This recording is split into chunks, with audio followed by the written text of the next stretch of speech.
नमस्कार। हम बात कर रहे थे बिंदु पथ की। हमने क्या उनकी प्रमेय के बारे में बात कर ली थी। अब बात करते हैं सवालों के लिए। उन्हीं सवालों में से हम बात कर रहे हैं। आपको ऐसे कहते हैं कि 3 ए से रेख बिंदुओं से समदूरस्थ बिंदुओं का बिंदु पथ क्या होगा। 3 ऐसे बिंदुओं से समदूरस्थ बिंदुओं का बिंदु पथ है क्या होगा। वो कहना चाहता है कि 3 बिंदु हैं जो एक रेखा पर है नहीं, एक रेखा पर है नहीं। सपोज करो कि आपके पास से 3 बिंदु ये थे, ये वाला ऐसे नाम लिया ए बी और सी। हमारे पास क्या हुआ कि ये 3 बिंदु हैं जो क्या है ए से लेकर हम लोग एक रेखा पर है नहीं, नाम लिया मैंने ए बी और सी। मैंने क्या किया, ए को मिलाया बी से और बी को मिलाया सी से, इतना काम कर दिया। एक प्रमेय की भांति ये सवाल हमें सबसे पहले दिया है। क्या दिया है, ए बी सी, क्या तीनों ए से एक बिंदु है। हमें ज्ञात क्या करना है, ज्ञात करना है कि ए बी और सी से क्या तीनों से समान दूरी पर कौन सा बिंदु होगा, कौन सा बिंदु होगा या बिंदु होगा, बिंदु पथ होगा, वो बताना है आपको। मैं चाहता हूं कि इन तीनों से समान दूरी पर हो। मैंने क्या किया, बी और सी का क्या किया, मैंने लंबवर्धक किया। क्या किया मैंने, बी और सी का लंबवर्धक किया। रचना कर रहा हूं। वैसे क्या किया, ए बी का भी मैंने क्या किया, इसका लंबवर्धक कर दिया। इसको नाम दिया मैंने एल, इसको नाम दे दिया मैंने एम। ये दोनों लंबवर्धक कहीं ना कहीं तो काटेंगे, मैंने इसको नाम दे दिया, मान लो ओ दे दिया। मैं इस बिंदु ओ की बात करता हूं। अब देखो, अब ये कह रहा हूं हल करना, लिख देते हैं हल सीधे। दिया था वो लिख लोगे, रचना क्या करनी ज्ञात करना मैंने बोल दिया आपको। अब देखो बीसी क्या है, बीसी पर एल क्या चीज है, इसका लंबवर्धक। प्रमेय कौन सी, पहली, उसका विलोम। जब ये क्या है, इसका लंब अर्धक है, तो सीधी सी बात है इस लंब अर्धक एल पर जितने भी बिंदु होंगे वो सारे के सारे क्या होंगे, बी और सी से क्या होंगे, समदूरस्थ होंगे। अब ये ओ कहां पे है, बीसी के लंब अर्धक पर स्थित है, इसलिए क्या हुआ, ओ बिंदु क्या हुआ, बी और सी से क्या हुआ, समान दूरी पर होगा। मतलब इससे हमारे पास क्या आ जाएगा कि ओ बी बराबर क्या आ जाएगा, ओ सी आ जाएगा। इसी प्रकार देखो एल एम क्या है, एम बी क्या है, ए बी पर क्या है, लंबवर्धक है। इसके मतलब एम पर भी जितने बिंदु होंगे वो सारे के सारे क्या होंगे, ए और बी से समदूरस्थ। मतलब ये ओ बिंदु क्या होगा, ए और बी इन दोनों से क्या हुआ, समान दूरी पर होगा। इससे क्या प्राप्त हुआ कि ओ बी बराबर ओ ए हो जाएगा। अब इनको देखने से हमें क्या मालूम चल रहा है कि ओ ए बराबर ओ बी बराबर ओ सी। ये बिंदु ओ जो है ना, ये ए बी और सी तीनों से क्या है, समदूरस्थ है। अब ये बिंदु प्राप्त किससे हुआ, ये बिंदु कैसे प्राप्त हुआ, जब हमने क्या किया, इनको मिलाया, इन तीनों को जब मिलाया, मिलाने से हमें क्या प्राप्त हुआ, एक त्रिभुज प्राप्त हुआ। अब त्रिभुज से क्या, उसकी भुजाओं के लंब अर्धकों का संगामी बिंदु ही क्या होगा, इन तीनों से क्या होगा, समदूरस्थ होगा। हमने पढ़ा था कि त्रिभुजों के लंब अर्धकों का संगामी बिंदु क्या होता है, हमारा परिकेंद्र होता है। क्या होता है, परिकेंद्र होता है। ऐसे आप बता सकते हो कि हम ज्ञात कर सकते हैं कि मान लो ये क्या होगा, परिकेंद्र होगा। 3 ए से एक बिंदुओं से समदूरस्थ बिंदु का बिंदु पथ है, उन तीनों को बिंदुओं को मिलाने से प्राप्त त्रिभुज का परिकेंद्र होने वाला है।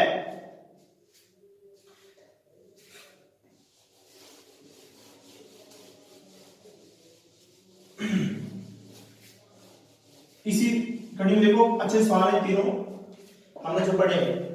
हमने ये बोला था कि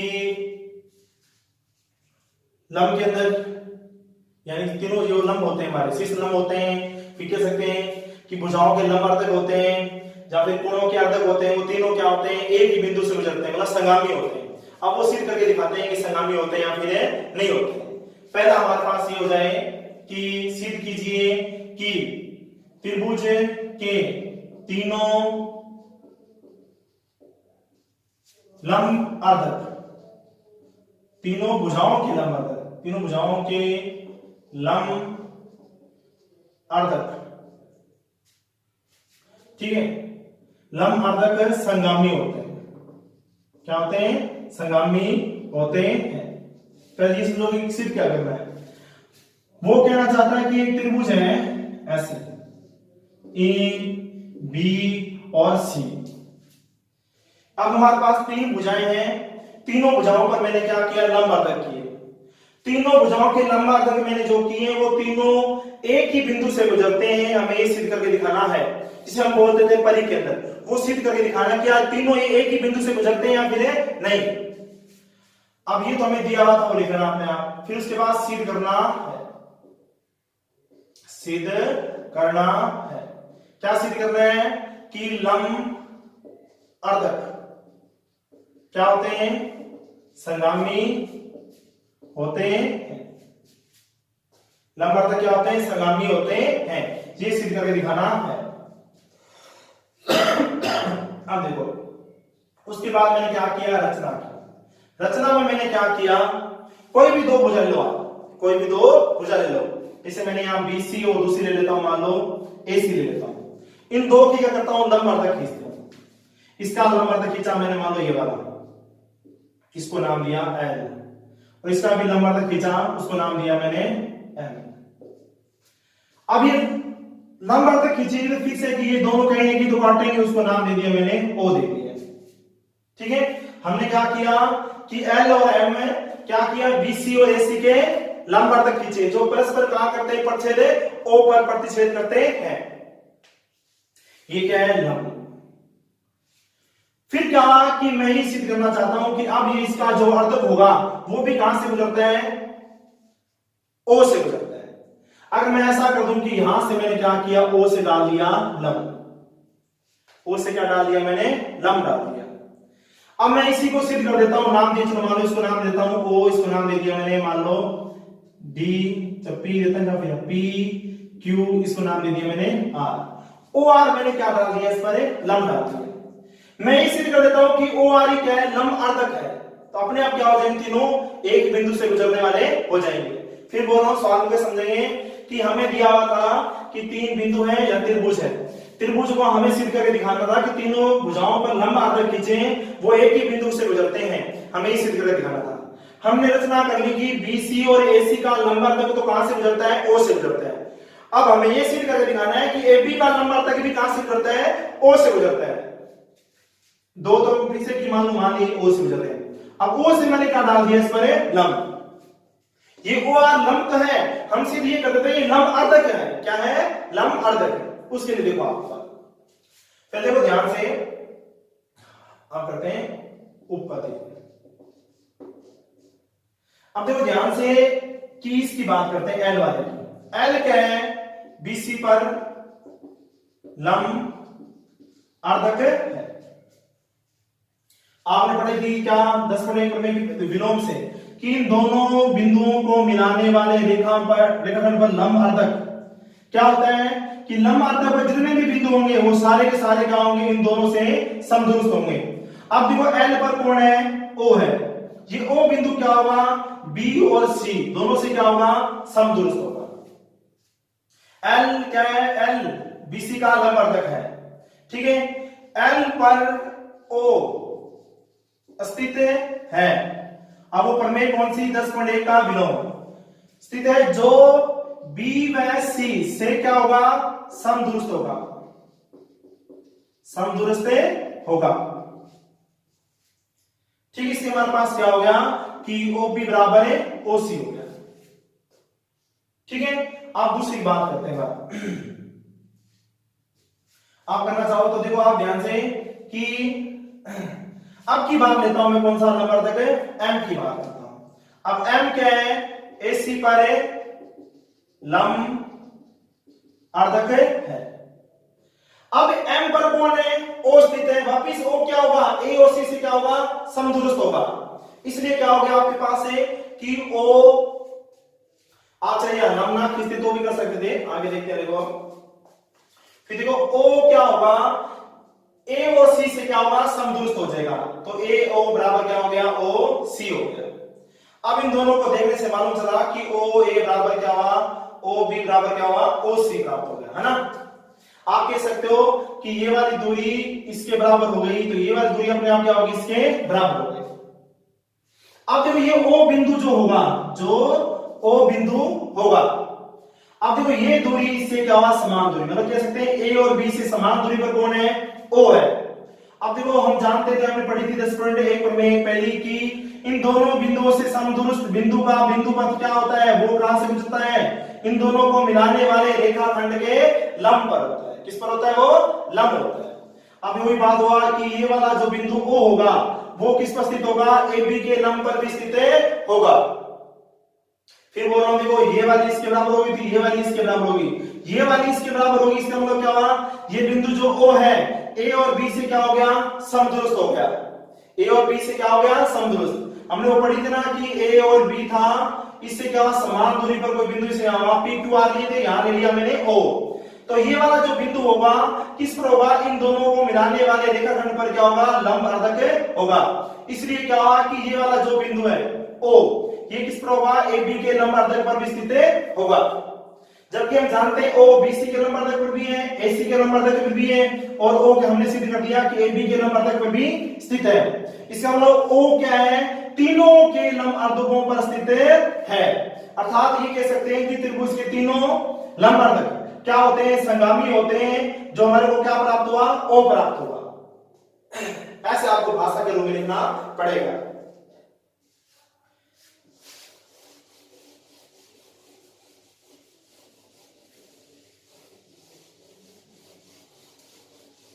अब देखो सवाल, अब हमें कहते हैं कि सिद्ध कीजिए कि शीर्ष लंब भी क्या होते हैं, संगामी होते हैं।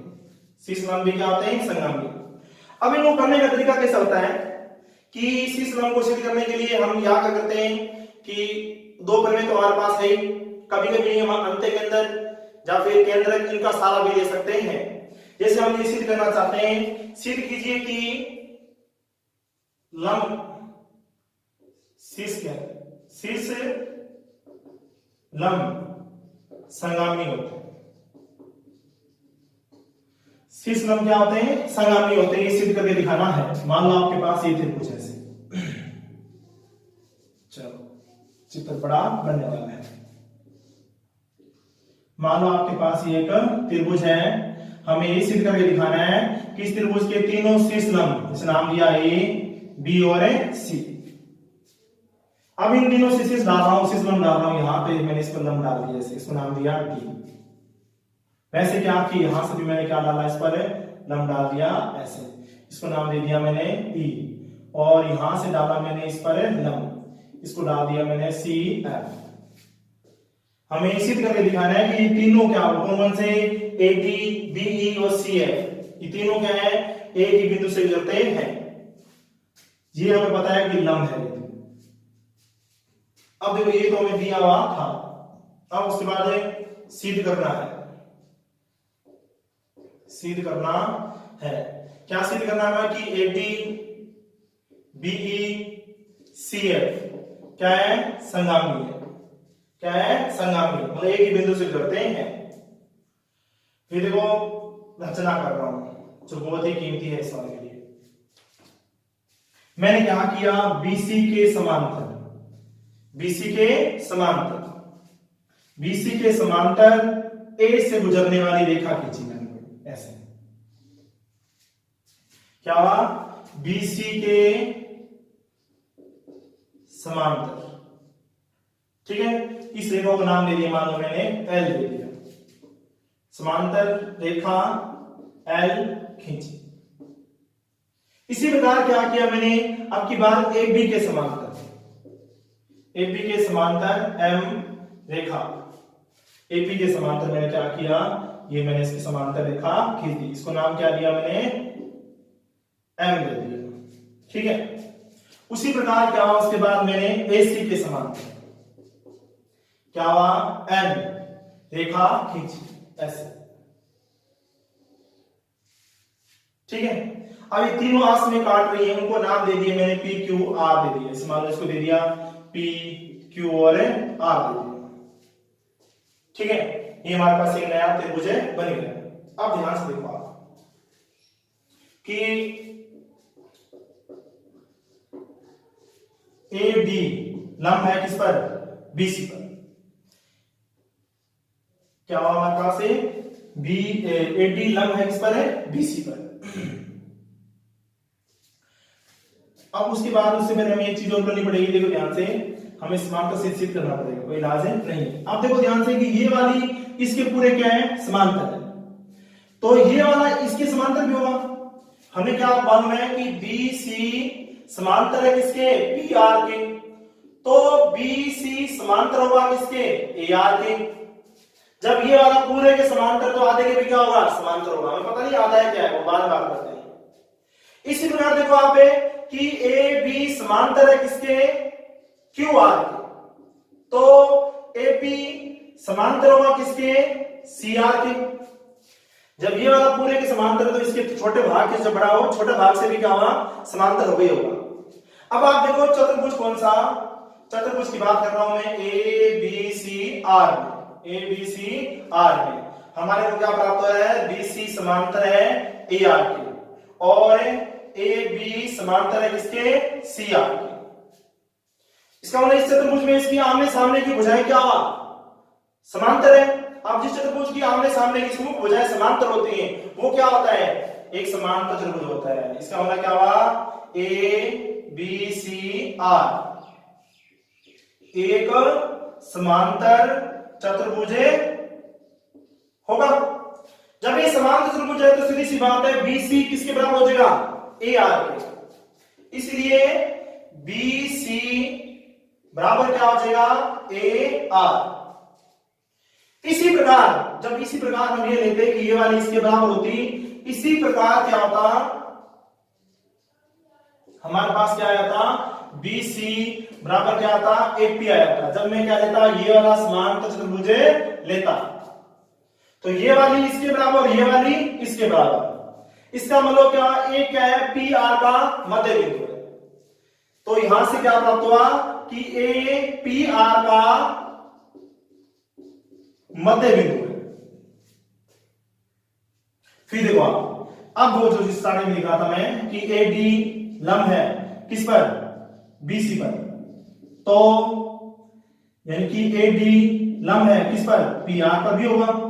जब ये 90 डिग्री है, तो ये भी क्या होगा, 90 डिग्री। क्यों, अंत्यकोण युग्म, अंत्यकोण देखो सीधी सी बात में पड़ा हुआ, ये समांतर होती हैं, तो ये कोण और ये कोण, दोनों कोणों का योग कितना होता है, 180 डिग्री होता है। ये 90, तो ये भी क्या होगा, 90। नहीं कहना चाहते तो आप देख लो, ये कोण इस कोण के बराबर होता है, संगत कोण। जब ये मान लो 90 है, तो ये भी क्या होगा, 90 होगा। इसका मतलब एडी क्या है, एक तो देखो एडी, अब मैं बात कर रहा हूं अर्थात एडी, एडी। अब ए क्या है, पी आर का मध्य बिंदु है, और एडी क्या हो गया, पी आर पर लंब हो गया। यानी क्या होगा, एडी क्या होगा, पी आर पर लंब अर्धक होगा। अब इसी प्रकार देखो, जब मैं इसकी बात करता, जब बीई की बात करता, तो ये भी क्या सिद्ध हो जाता, लंब अर्धक सिद्ध हो जाता। ठीक है, उसी प्रकार जब मैं बात करता नहीं चाहता, तो इसी प्रकार क्या रहता आपके पास है, बीई क्या होता आपके पास है, यानी कि पी क्यू का लंब अर्धक होता। क्या होता, लंब अर्धक। और फिर क्या होता आपके पास बचा कौन है, सी एफ क्या होता, क्यू आर का लंब अर्धक होता। अब देखो ये तीनों यानी कि कौन कौन से, एडी, बीई और सीएफ, ये क्या बड़े वाले त्रिभुज कौन सा, पी क्यू आर के लंब अर्धक है। अब ये लंब अर्धक क्या होते हैं, संगामी होते हैं।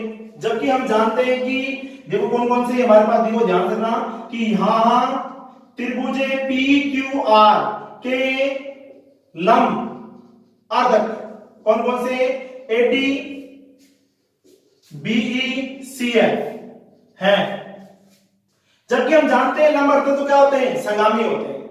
अब बड़े वाले त्रिभुज के लिए तो ये बन गए लंब अर्धक, और छोटे वाले के लिए क्या है, शीर्ष लंब है। जब बड़े वाले के लिए संगामी है, तो छोटे वाले के लिए भी क्या होंगे, संगामी होंगे। तो हम लिख सकते हैं कि शीर्ष लंब भी क्या होंगे, संगामी होंगे। बड़े वाले के लिए मैंने क्या किया, ये सिद्ध कर दिया। छोटे वाले त्रिभुज के लिए सिद्ध करना था, उनके शीर्ष लंब को शीर्ष लंबों को सिद्ध कर दिया। बड़े वाले के लिए क्या है, वो लंब अर्धक है।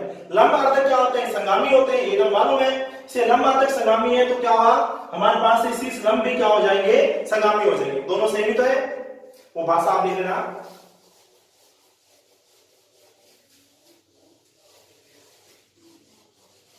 भाषा ज्यादा है इसलिए कहा आपको कई बार पढ़ना पड़ेगा, एक बार से बात बनने वाली नहीं है। बहुत अच्छा सवाल है कि आपको ये सिद्ध करना पड़े कि एक तो त्रिभुज की माध्यिकाएं संगामी होती है। एक तो क्या सिद्ध करना आपको कि त्रिभुज की माध्यिकाएं क्या होती हैं, संगामी होती है। दूसरा, जहां भी एक दूसरे को प्रतिच्छेद करती हैं, हम जानते हैं माध्यिका कहां प्रतिच्छेद करती हैं, मतलब संगामी होती हैं। हमें ये सिद्ध करना है कि वो संगामी बिंदु पर एक दूसरे को 2:1 में विभाजित करती हैं, 2:1 में विभाजित करती हैं। ये सिद्ध करके दिखाना है। हम बात कर रहे हैं किसकी, कि माध्यिकाएं। ऐसे नाम दिया ए, बी और सी। थोड़ा सा अच्छा बना देते हैं चित्र। ऐसे आपको कह दिया कि एक त्रिभुज है ए बी सी। हमें सिद्ध करके दिखाना है कि इसकी माध्यिकाएं क्या होती हैं, संगामी होती हैं। माध्यिकाएं क्या होती हैं, संगामी। उसमें मैंने क्या किया, रचना कर दी। सिद्ध करना है कि ए बी सी त्रिभुज है, उसमें माध्यिकाएं संगामी भी होती हैं, साथ में एक दूसरे को जहां भी काटेंगे वो क्या होती हैं, एक दूसरे को 2:1 में विभाजित करती हैं। देखो आप कैसे करेंगे इसको। रचना में देखो मैंने दो माध्यिकाएं खींच ली। एक खींच ली मैंने बीई व सी एफ। मैंने क्या किया, एक खींच ली बीई, दूसरी सी एफ। जहां भी काटती उसको नाम दे दिया मैंने, ओ दे दिया। मैंने कहा बीई सी एफ है, माध्यिकाएं खींची जो परस्पर ओ पर प्रतिच्छेद करती है। फिर और क्या किया मैंने, तथा ए को ओ से मिलाते हुए डी तक बढ़ाया जो बीसी पर अस्तित्व है। मैंने कहा कि इसको इससे आगे ओ तक मिलाया, इसको आगे बढ़ा दिया, जो क्या करता है, बीसी को डी पर प्रतिच्छेद करता है। अब ये तो मेरे को मालूम है कि बीई और सी एम माध्यिका है। अब मुझे ये सिद्ध करना है कि ए डी भी क्या है, इसकी माध्यिका है। तो अपने क्या हुआ, वो तीनों ओ से गुजर जाएंगे। अब पहला काम तो मेरा ये कि सिद्ध करना है कि ए डी क्या है, इसकी माध्यिका है। अब माध्यिका तभी सिद्ध हो सकती है जब ये सिद्ध हो जाए कि डी क्या हो, बीसी का मध्य बिंदु है। ये तो मैंने वहां से किया कि ए को ओ से मिलाते हुए आगे बढ़ाया। मैंने ये नहीं बोला कि माध्यिका है, दो माध्यिका तो फिक्स है कि वो कहीं तो काटे ही, उसका नाम क्या दिया मैंने, ओ दे दिया। अब तीसरी भी ओ में से गुजरेगी, ये हमें मालूम नहीं है। हमें ये सिद्ध करके दिखाना था कि मैंने क्या किया, ए को ओ से मिलाते हुए आगे बढ़ा दिया। ये हमें प्राप्त हुई एटी। हम ये सिद्ध करना है कि एटी भी क्या है, माध्यिका है। ये एटी माध्यिका तभी सिद्ध हो पाएगी जब ये सिद्ध कर दूं डी क्या है, बीसी का मध्य बिंदु है। डी क्या है, बीसी का मध्य बिंदु है। और मैं ये सिद्ध कर दूंगा तो अपने आप ही वो हो जाएगा। फिर देखो अब और रचना करनी पड़ेगी। क्या सिद्ध करना है रचना, मैंने क्या किया कि जितना ए ओ है, जितना ए ओ है, यानी कि तो वापस कह सकते हैं कि ओ इससे आगे बढ़ाया मैंने, ओ पी तक बढ़ाया, ओ पी बराबर क्या हुआ, ओ ए खींची। मैंने कहा कि जितनी हमारे पास ए ओ थी उतने मैंने उसको आगे बढ़ा दिया, कहां तक है, पी तक। ठीक है। अब देखो फिर क्या किया मैंने, पी को बी व सी से मिलाया, इससे भी मिला दिया और इससे भी मिला दिया। अब देखो ध्यान से, अब हमें ये तो पता है कि जितनी ये उतनी मैंने इसको आगे बढ़ाया था, जितना ओ ए है उतना ही क्या है, ओ पी है, उतना ही क्या हमारे पास है, ओ पी है। ऐसे डैश डैश से मिला देना आपको, ठीक है। जितना हमारे पास OA था उतना ही OP है। इसका मतलब O क्या है, AP का मध्य बिंदु है। O क्या है, AP का मध्य बिंदु है। और F क्या है, AB का मध्य बिंदु है। माध्यिका थी कौन सी, हमारे पास CF क्या थी, इसकी माध्यिका। अब करते हैं उपेय पति। देखो आप त्रिभुज कौन सा, ABP में, ABP में। अब ध्यान से देखना पड़ेगा, आपको मालूम चलेगा कि O क्या था, AP का मध्य बिंदु, दूसरा F क्या है, AB का मध्य बिंदु। इस त्रिभुज में दो भुजाओं के मध्य बिंदु कौन कौन से, O और F है। इनको मिलाने से कौन सा प्राप्त हुआ, OF। आपको याद होगा मध्य बिंदु पर में, मध्य बिंदु पर में, मध्य बिंदु पर में क्या कहते हैं, मध्य बिंदु पर में क्या होता था कि मान लो कोई त्रिभुज है ऐसे, उनकी दो भुजाओं के मध्य बिंदु को मिलाया जाता है तो ये वाली जो भुजा होती है, ये वाली इसकी क्या होती है, समांतर होती है। एक तो क्या होती है, समांतर, और साथ में क्या होती है, आधी भी होती है। क्या होती है, आधी भी होती है। उसी प्रकार देखो इस वाले त्रिभुज की बात कर रहा हूं मैं। इस वाले त्रिभुज में दो भुजाओं के मध्य बिंदु कौन कौन से हैं, F और O है। इनको मिलाया तो हमें प्राप्त हुआ OF। OF क्या होगा, BP। BP का आधा भी होगा, साथ में क्या होगा, समांतर भी होने वाला है। देखो भाई मध्य बिंदु पर में से, तो फिर क्या लिख देंगे कि त्रिभुज ABP में OF समांतर होगा किसके, BP, और साथ में क्या हो जाएगा, OF बराबर क्या होगा, 1/2 BP। ये मध्य बिंदु पर में से, ये तुम्हारी इक्वेशन नंबर 5। फिर बात करते हैं इसी प्रकार, आप देखो इसी प्रकार क्या हो जाएगा हमारे पास है त्रिभुज कौन सा, उस तरफ वाला कौन सा, ACP में वही सेम सिस्टम है। ये इसका मध्य बिंदु है और ये वाला इसका मध्य बिंदु, तो ये वाली क्या हुआ, इसकी समांतर, यानी क्या हुआ, OE समांतर होगी किसके, PC के, और साथ में क्या होगा, OE आधी होगी किसके, PC के। ये इक्वेशन नंबर कौन सी हमारे पास है, 2 आ चुकी है। अब देखो इसको ध्यान से कि ये वाली इसके समांतर है, तो सीधी सी बात, जब इसको आगे बढ़ाएंगे तो OC भी क्या होगी, BP के समांतर होगी। तो लिख सकते हैं, जब आप लिखना चतुर्भुज कौन सा, आप लिखना OBPC में, जब OF समांतर है किसके, OF समांतर है किसके, BP के, तो OC समांतर होगा किसके, BP के। जब इसका भाग ये वाला इसके समांतर है तो ये वाला भी क्या होगा, इसके समांतर हो जाएगा। इसी प्रकार हमारे पास क्या होगा, जब ये इसके समांतर है, ये पूरे वाला भी क्या होगा। इसी प्रकार हम क्या कह सकते हैं कि OE समांतर है किसके, PC के, तो BO भी समांतर होगा किसके, PC से। अब ये हमारे पास क्या हुआ कि ये वाली इसके समांतर है और ये वाली इसके समांतर है।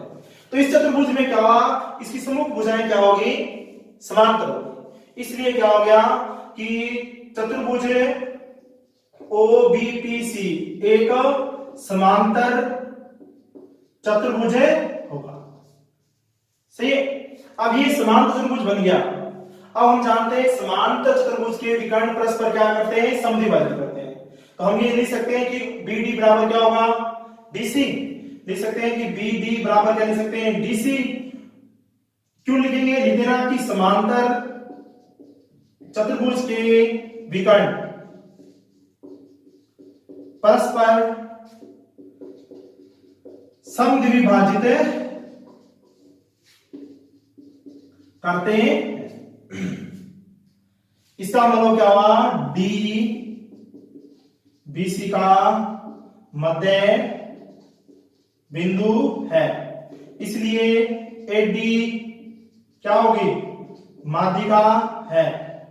AD क्या कर दी हमने, माध्यिका सिद्ध कर दी। इसका मतलब क्या हुआ, हम कह सकते हैं कि माध्यिकाएं क्या होती हैं, संगामी होती है। ये तो हमारा पहला पार्ट सिद्ध हुआ। अब सिद्ध करना है 2:1 वाला, 2:1 वाला सिद्ध करके दिखाना है।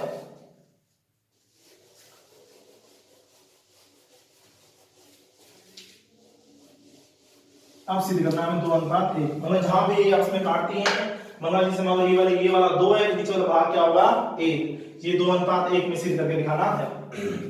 अब हमने सिद्ध किया था ना कि इक्वेशन फर्स्ट है कि OF 1/2 क्या है, BP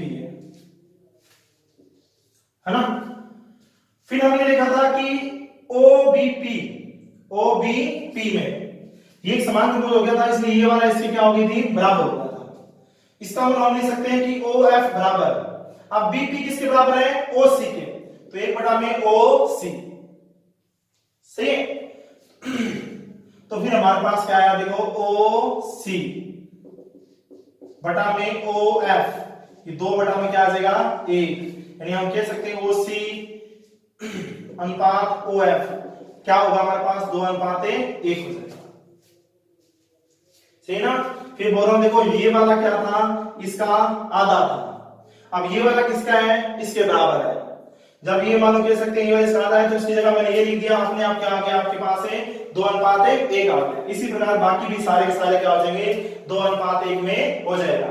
अब वो देखो अपने आप ही माध्यिका जहां भी काट रही है, ये जो माध्यिका है हमारे पास CF, वो किस अनुपात में बढ़ रही है, 2:1 में बढ़ रही है। इसी प्रकार बाकी की सारी माध्यिकाएं क्या होगी, 2:1, 2:1, मतलब शीर्ष की तरफ 2 अनुपात होगा और नीचे की तरफ क्या होगा, हमारे पास 1 अनुपात आने वाला है।